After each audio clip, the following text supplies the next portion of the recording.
The following announcement has been paid for by Pro Wrestling Culture.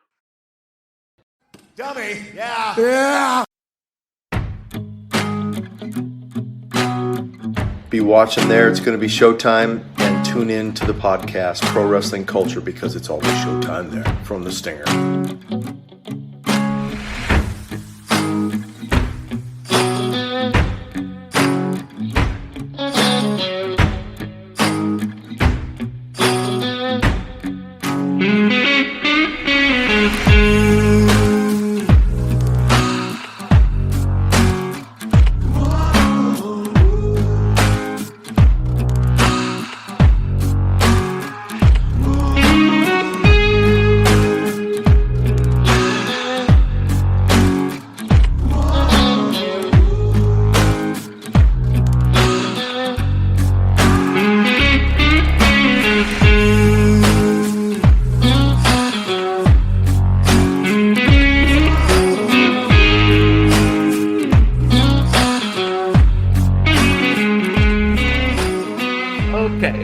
Ladies and gentlemen, in a new brand episode of Pro Wrestling Culture. My name Aldo Fiadone. Here with me, my friend and partner Valentino Spataro, ValeFrike. Hi, Vale. And hello. This is our special guest of the evening, the Lucha Libre Barcelona owner, Jeffrey Pac. Hi, Jeffrey. How are we doing? Hello, guys. How are you guys? Thank you for having me. It's a pleasure for me. So yeah, please. It's a nice pleasure. We are good. Thank you very much for this opportunity. Absolutely. So, Jeffrey, tell me anything about the beginnings of your career and the real start of Lucha Libre Barcelona project.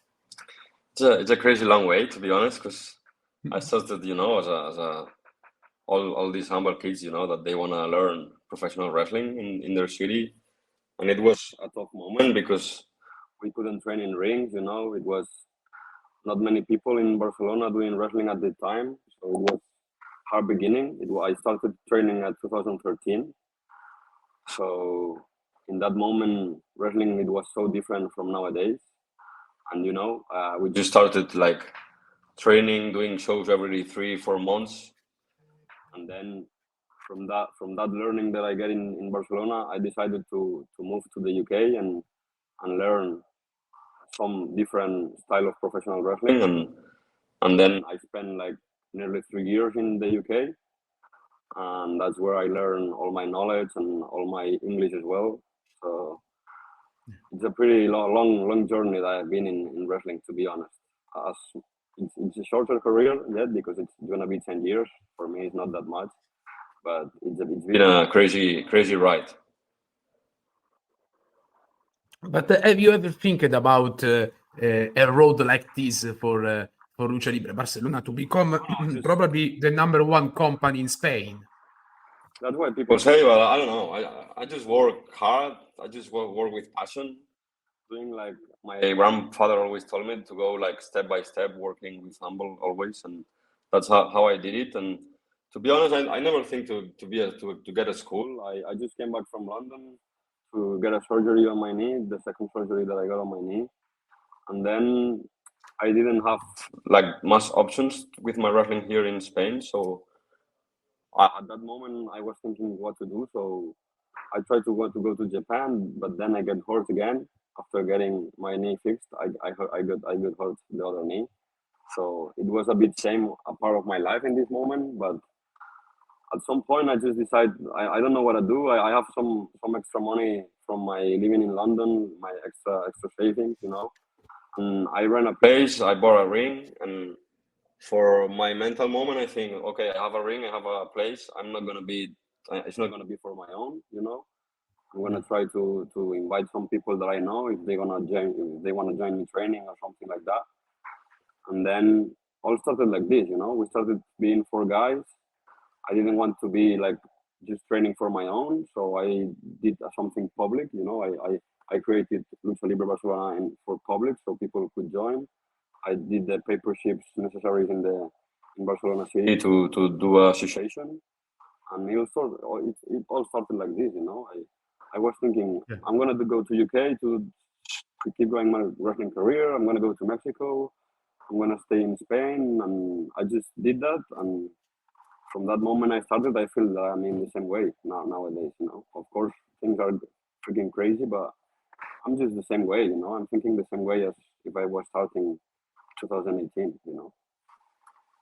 Yeah, and last year, after her release from WWE, Sasha Banks, alias Mercedes Moné, was there for a training session in Lucha Libre Barcelona, and all of the lights of the entire wrestling web, Yeah, that etc., were there on Lucha Libre Barcelona. So, what do you think about that time, that period, that particular evening in Lucha Libre Barcelona? was pretty crazy because I go like when I have after work at 8 p.m. in the night. Oh, sorry.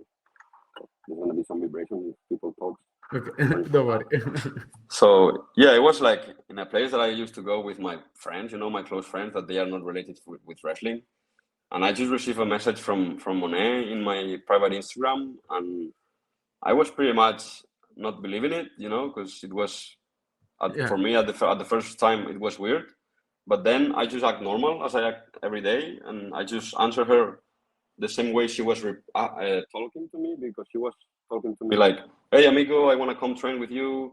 So I just replied the same way. I didn't, of course, inside I was thinking, "Oh my God, when I was 12, I was watching her in Barcelona live," or things like that. But I just take it normally. But then talking with her, she told us like they were in Barcelona with Calisto for that time as well. Yeah. Samurai del Sol. So I talk with my booking team, and as I'm always doing crazy stuff and always taking these little opportunities, a part of having Mercedes training, I decided to do an event just for Samurai.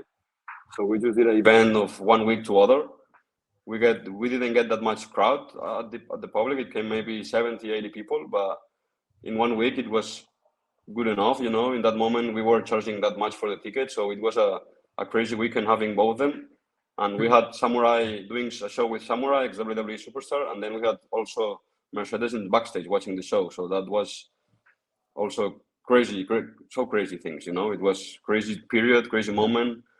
We were trending in a few minutes in Twitter when she published the picture of her training in our facility. So it was, to be honest, crazy, but it's the same. It's just opportunities that it appears and you can take it, or you can just, don't believe that it's happening to you, and you just lose the opportunity or whatever. So I don't know. Yeah. And from there we are working with Samurai this Saturday. So it just, things work always. And you are famous to build a new talent, a true champions for your companies.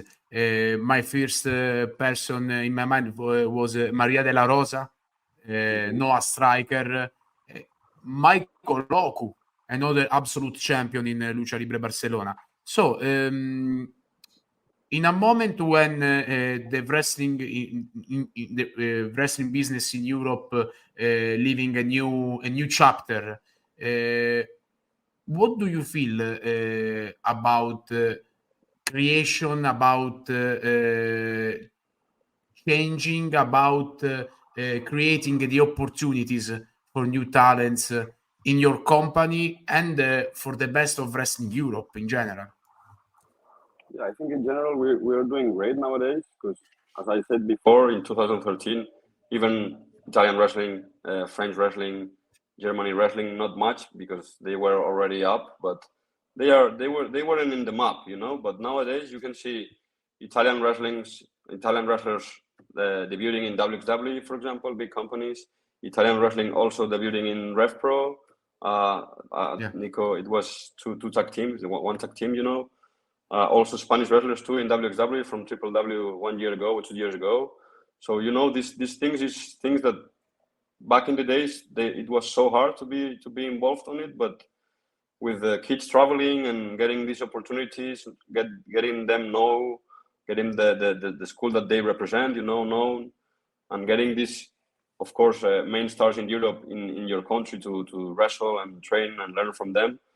That helps a lot, to be honest. And I mean, all of the guys that I'm bringing in LLB, it's guys that I met when I was in London living, and they were just starting their journey, you know. So it's pretty beautiful, like this how life changed for everyone, you know. Like for them, like they are stars. For me, that I own a school, and I didn't know that I own a school, you know. Like for me, I'm still in a dream, you know. So and we're just sharing the same passion, the same way.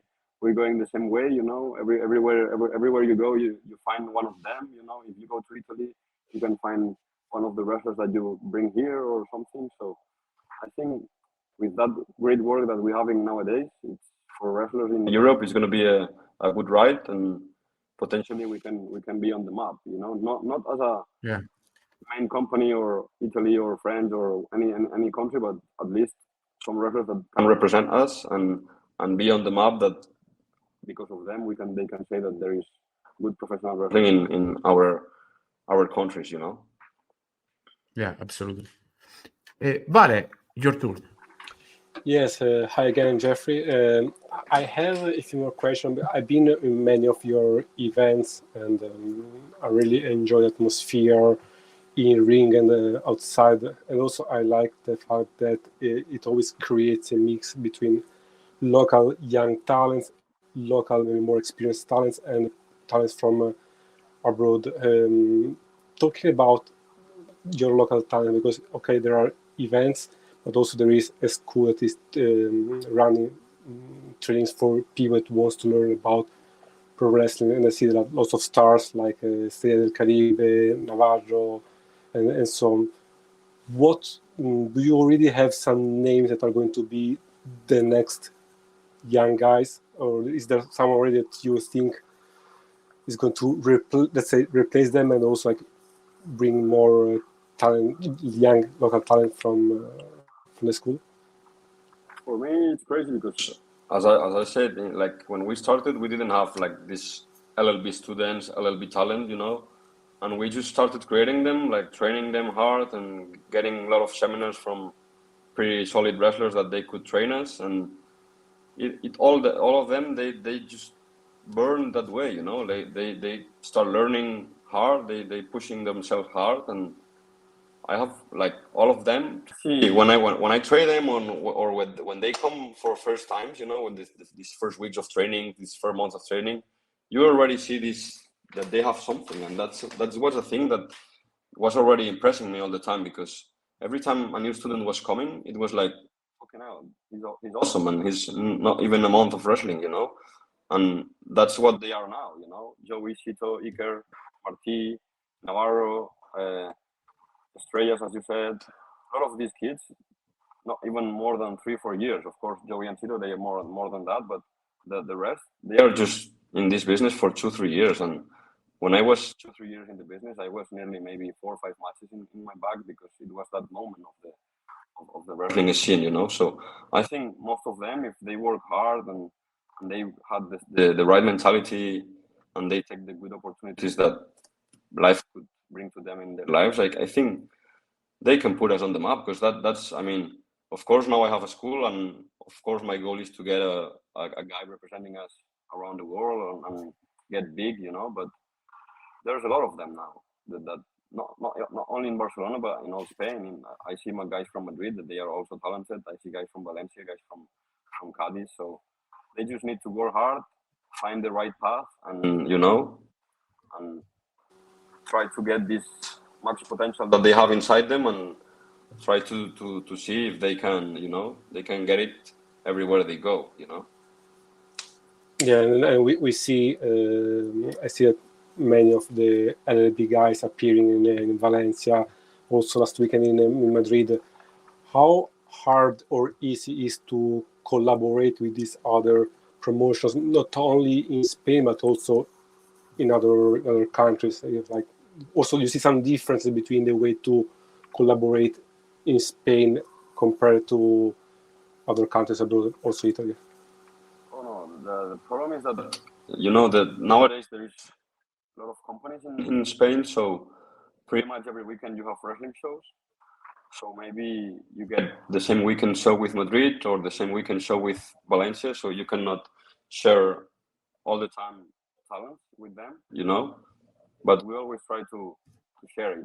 If they invite us to go wrestle with them, we invite them to go wrestle with us. It's not like we don't have like a partnership, but we kind of share wrestlers' talented speaking.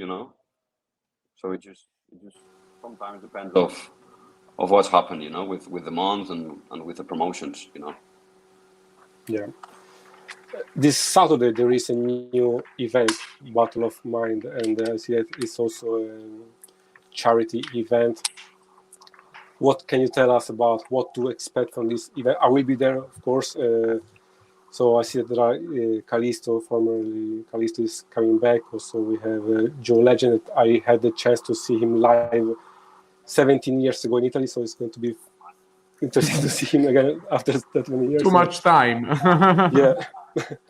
What to expect from this event? Also, there is something more than usual because yes, it's as well a charity event.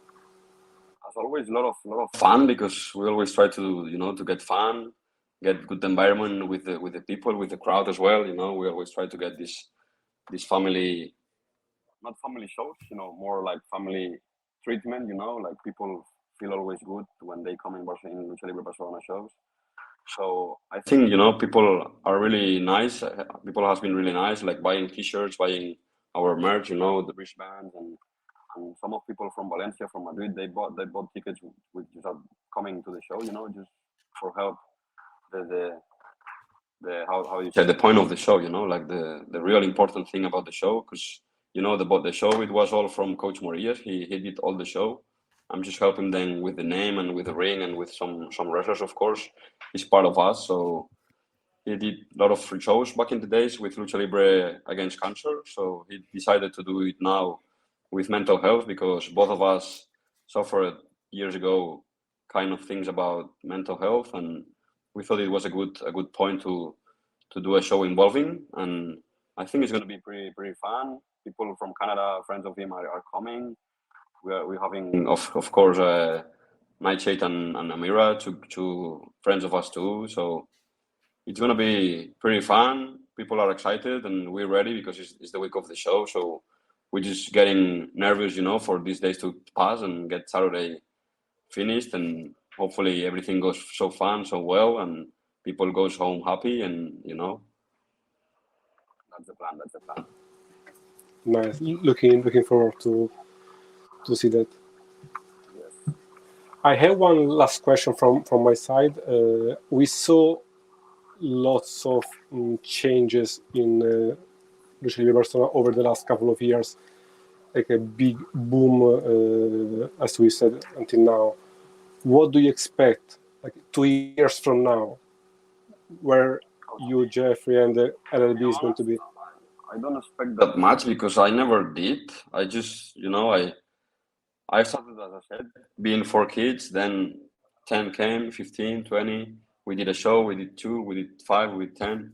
So it's just the same thing. Now we have, with the help of Albert Moreno, Lacayo Sureño, we had a pretty much help from him that he found a really nice venue, and this venue hopefully is going to bring us to the next level here in Spain, because we closed a really good relationship with them. So we're going to have a monthly show in that venue, and it has different production, different environment too. So I hope it's going to grow. But that's the thing. I mean, I'm not thinking where I'm going to be. I'm just enjoying day by day, with the same mentality as when I started. And it's just a matter of time. If I'm going to be even farther, I'm going to be so happy as I'm here today. And if things go the same way, I'm going to be even happy. And if things goes wrong, go way down, I'm going to be even happy as well, because I never thought the things that happened to me in wrestling career or as a promoter or as everything. So I'm just grateful of wrestling. So it's just all that, it's just all that important for me at the end. Great. Yeah, makes totally sense. Jeffrey, from me and Vale, thank you very much for your time here on our podcast. Whenever you guys want me back, and I'm more than happy to come and talk, because when it's talking related wrestling, I love to be involved. And also we can see your show not only in person but also on YouTube. So if you search for Lucha Libre Barcelona on YouTube, you can see also online. All of our stuff in social medias, Instagram, Twitter, Facebook, YouTube, Lucha Libre Barcelona. Soon it's going to be on Twitch as well, but you can find the channel too, Lucha Libre Barcelona on Twitch. So we're going to be putting all our information in there always. And I hope to be there live one day, absolutely. This is one of my goals for the next year. You will, sir. I'm sure. Thank you again, Jeffrey. Once again, thank you, and thank you to Valentino. Gracias. Thank you, guys. See you next time. Bye. Thank you.